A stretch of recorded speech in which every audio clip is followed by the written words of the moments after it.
aqui é Maíra, hoje é mais um dia de All About King e hoje a gente vai falar sobre novembro de 63.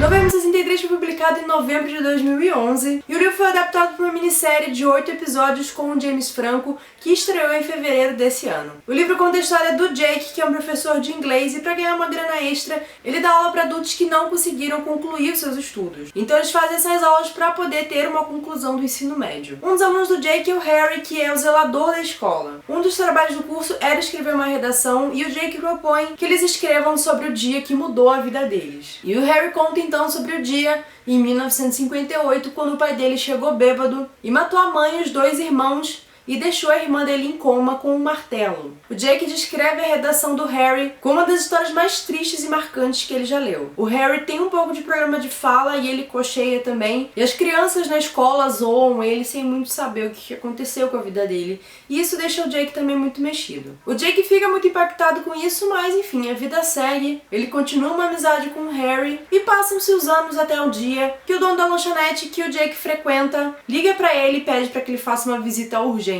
O Jake não entende nada, mas vai mesmo assim. E chegando lá, o dono da lanchonete, que se chama Al, fala pra ele descer lá na despensa da lanchonete. O Jake continua não entendendo nada ainda, mas o cara fala, desce aí que você vai entender. E realmente, depois de descer as escadas, ele atravessa de 2011 para 1958. Ele fica fascinado, é claro, primeiro tentando entender o que tá acontecendo e depois realmente explorando o lugar. Ele fica lá passeando por mais ou menos uma hora e depois volta. Aí o Al finalmente explica o que está acontecendo e que aquele é um portal para 1958. Toda vez que você atravessa, você vai sempre cair nesse dia em 1958. A questão é que toda vez que ele viaja novamente para 1958, ele apaga o que ele fez na viagem anterior. E não importa quanto tempo ele fique no passado, quando ele voltar para o presente, só vão ter se passado 2 minutos. Então se ele atravessar e ficar anos no passado, ele vai envelhecer esses anos todos, e quando ele voltar 2 minutos depois, ele vai estar tipo 10 anos mais velho, por exemplo. Aí ele fala pro Jake, olha, eu estou com uma doença terminal, em breve eles vão pegar a lanchonete de mim e só você pode resolver o problema. E o que você simplesmente precisa fazer é impedir o assassinato do JFK.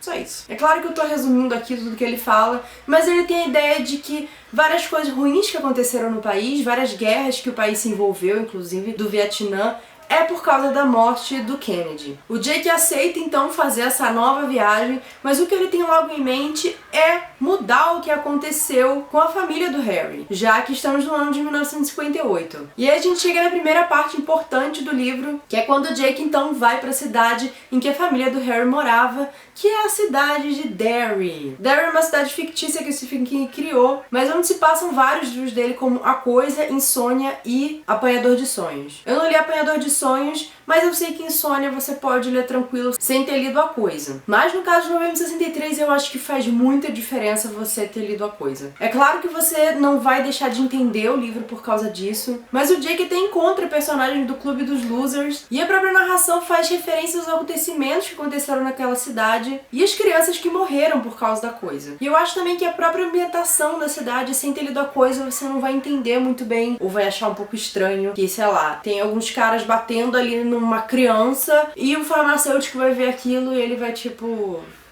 falou. Vai fingir que não viu e vai entrar de volta na farmácia. Quando você lê A Coisa, você entende por que toda aquela cidade age daquela forma. Como esse tipo de coisa pode acontecer lá. E eu fiquei super empolgada de voltar pra lá e até ver um vislumbre aí desses personagens depois que eles enfrentam A Coisa pela primeira vez. Então a minha recomendação é, se você puder ler A Coisa, leia primeiro antes de ler novembro de 63. A outra parte da história vai se focar mesmo no assassinato do Kennedy e no cara que atirou nele. O Stephen King, junto com um amigo que trabalha com esse tipo de pesquisa, fizeram um estudo imenso e minucioso de como funcionavam as coisas naquela época, de como era a vida desse cara, a relação dele com a família, o histórico dele e toda a ambientação também nos Estados Unidos nos anos 60. Então tudo é muito certinho, desde quanto custava um corte de cabelo em Chicago em 59 e uma infinidade de outros dados históricos que vão fazer mesmo você mergulhar nessa época. Só que, gente, eu sei muito pouco dessa história do assassinato do Kennedy. Eu só sabia que era um atirador e que depois que o Kennedy morreu, o irmão dele, o Bob, tentou também se candidatar e também foi assassinado. Eu não sabia, por exemplo, que o atirador foi preso pela polícia e assassinado também, antes dele conseguir dar depoimento. Isso é inclusive um dos fatos que abriu precedente para várias teorias da conspiração em relação a isso, porque o cara não conseguiu nem se justificar, nem falar por que ele tinha feito aquilo, se alguém tinha mandado ele fazer aquilo. Ficou meio com cara aí de queima de arquivo. Eu não sabia também que ele atirou da janela de um prédio que ele trabalhava, que era por onde a passeata do Kennedy ia passar. Isso talvez tenha feito a história ser surpreendente pra mim, mas por causa da minha ignorância histórica aí. Então essa história é contada aí nos 5 anos que ele vive no passado, né, de 1958 a 1963. E é interessante que logo quando ele chega lá, ele acha tudo maravilhoso,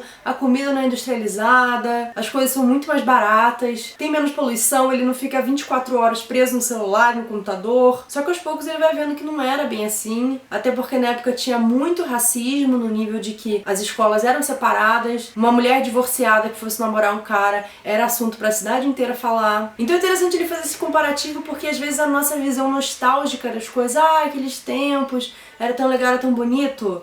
Não é bem assim. Eu posso dizer que eu gostei muito dessa história, mais do que eu esperava. Eu demorei um pouquinho pra me conectar com os personagens, mas conforme o tempo vai passando aqui, eu passei a gostar mais dele, a entender mais ele e até torcer por ele. Como eu sabia muito pouco, eu acabei aprendendo bastante também sobre o assassinato do Kennedy. Aqui no Pós-Fácil, Stephen King esclarece coisas que são realmente dados históricos que ele usou pra criar a história. Ele também tem aquela sensação agoniante, desesperadora de viagem no tempo, que você tem medo que se você fizer uma coisa, você vai mudar as outras de forma que você não pode controlar. E eu sinceramente não sabia como é que ia terminar, porque eu queria que terminasse tudo bem, mas eu ficava, gente, não tem como isso dar certo, não tem como ficar tudo bem, agora ferrou. Ele tem aquela sensação, desculpa eu não achar uma palavra melhor, mas pra mim é bittersweet, que aqui seria agridoce, mas agridoce não traduz bem. Mas é aquela sensação de que você fica, assim, no final, sabe?